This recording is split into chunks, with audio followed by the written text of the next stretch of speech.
Hello everyone, welcome back to my channel. ಇವತ್ತಿನ recipe ಹಲಸಿನ ಬೀಜದ ಪಲ್ಯ. ತುಂಬಾ ರುಚಿಯಾಗಿರುತ್ತದೆ, ಆರೋಗ್ಯಕ್ಕೂ ಕೂಡ ಅಷ್ಟೇ ಒಳ್ಳೆಯದು. ಬನ್ನಿ ರೆಸಿಪಿ ಶುರು ಮಾಡೋಣ. ಒಂದು ಬಟ್ಟಲು ಹಲಸಿನ ಬೀಜವನ್ನು ತೆಗೆದುಕೊಂಡು ಅದರ ಸಿಪ್ಪೆಯನ್ನು ಸುಲಿದು ಈ ಥರ ಕಟ್ ಮಾಡಿ ಇಟ್ಕೊಂಡಿದ್ದೇನೆ. ಇದನ್ನು ಈಗ 2-3 ಬಾರಿ ಚೆನ್ನಾಗಿ ತೊಳೆಯಬೇಕು. ಅದರಲ್ಲಿ ಅಂಟಿನ ಅಂಶ ಇರುತ್ತದೆ, ತೊಳೆಯುವುದರಿಂದ ಅದು ಹೋಗುತ್ತದೆ.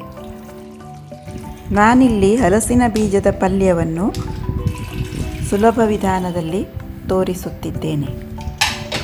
ಒಂದು ಕುಕ್ಕರ್ ತಕ್ಕೊಂಡು ಅದಕ್ಕೆ ಹಲಸಿನ ಬೀಜವನ್ನು ಹಾಕಿ ಅದಕ್ಕೆ ಬೇಯಲು ಬೇಕಾದಷ್ಟು ನೀರು ಅಥವಾ ಮುಳುಗುವಷ್ಟು ನೀರನ್ನು ಹಾಕಿ 1/4 ಚಮಚ ಅರಿಶಿನ, 1 ಚಮಚ ತೆಂಗಿನೆಣ್ಣೆ, ರುಚಿಗೆ ತಕ್ಕಷ್ಟು ಉಪ್ಪು, ಮುಚ್ಚಳ ಮುಚ್ಚಿ 4-5 ವಿಸಲ್ ತಗೊಳ್ಬೇಕು. ಕೆಲವರು ಹಲಸಿನ ಹಣ್ಣನ್ನು ತಿಂದು ಹಲಸಿನ ಬೀಜವನ್ನು ಬಿಸಾಕಿ ಬಿಡುತ್ತಾರೆ. ಈ ಥರ ಪಲ್ಯವನ್ನು ಮಾಡಿಕೊಂಡು ತಿಂದರೆ ತುಂಬಾ ರುಚಿ ಹಾಗೂ ಆರೋಗ್ಯಕರವಾಗಿರುತ್ತದೆ. ಇಲ್ಲಿ ಹಲಸಿನ ಬೀಜ ಚೆನ್ನಾಗಿ ಬೆಂದಿದೆ ನೋಡಿ, ಈ ಥರ ಮೆತ್ತಗಾಗಿದೆ.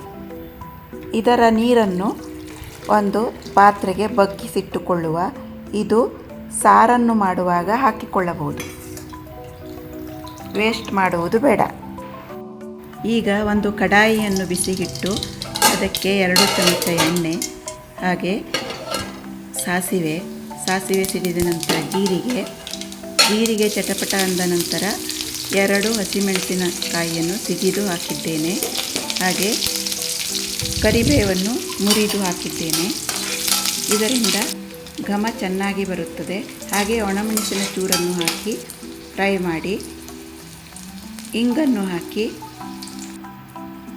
ಕಾಯಿ ತುರಿಯನ್ನು ಹಾಕಿ ಸ್ವಲ್ಪ ಹೊತ್ತು ಫ್ರೈ ಮಾಡಿ, 1 ಟೇಬಲ್ ಸ್ಪೂನ್ ಖಾರದ ಪುಡಿ ಅದನ್ನು ಹಾಕಿ ಸ್ವಲ್ಪ ಹೊತ್ತು ಫ್ರೈ ಮಾಡಿ, ಇಲ್ಲಿ ಬೇಯಿಸಿಟ್ಟ ನೀರನ್ನು 2 ಸೌಟು ಹಾಕಿ ಒಂದು ಸಲ ಕುದಿಸಿ, ರುಚಿಗೆ ತಕ್ಕಷ್ಟು ಉಪ್ಪನ್ನು ಹಾಕಿ, ಮೊದಲು ಹಾಕಿದ್ದೇವೆ ಬೇಳೆಯನ್ನು ಬೇಯಿಸುವಾಗ ನೋಡಿಕೊಂಡು ಹಾಕಬೇಕು. ಈಗ ಬೇಯಿಸಿಟ್ಟ ಹಲಸಿನ ಬೀಜವನ್ನು ಹಾಕಿ ಮಿಕ್ಸ್ ಮಾಡಿ ಒಂದು ಸಲ ಮುಚ್ಚಿಡಬೇಕು. ಇಲ್ಲಿ ಹಲಸಿನ ಬೀಜವನ್ನು ಮೊದಲೇ ಬೇಯಿಸಿರುವುದರಿಂದ ಬಹಳ ಹೊತ್ತು ಇದನ್ನು ಬೇಯಿಸುವುದು ಬೇಡ. ಈಗ ಇದು ಆಗಿದೆ. ಈ ಪಲ್ಯವನ್ನು ಅನ್ನಕ್ಕೆ, ಚಪಾತಿ, ರೊಟ್ಟಿಗೂ ಸೈಡ್ ಡಿಶ್ ಆಗಿ ತಿನ್ನಬಹುದು. ತುಂಬಾ ರುಚಿಯಾಗಿರುತ್ತದೆ. ನೀವು ಒಂದು ಸಲ ಮಾಡಿ ನೋಡಿ, ಹೇಗಿದೆ ಅಂತ ಕಮೆಂಟ್ ಮೂಲಕ ತಿಳಿಸಿ.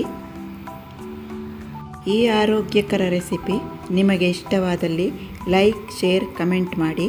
ಹೊಸಬರಾಗಿದ್ದರೆ ಸಬ್ಸ್ಕ್ರೈಬ್ ಮಾಡ್ಕೊಂಡು ಚಾನೆಲ್ ನೋಡಿ. ವಿಡಿಯೋ ನೋಡಿದ್ದಕ್ಕಾಗಿ ಧನ್ಯವಾದಗಳು.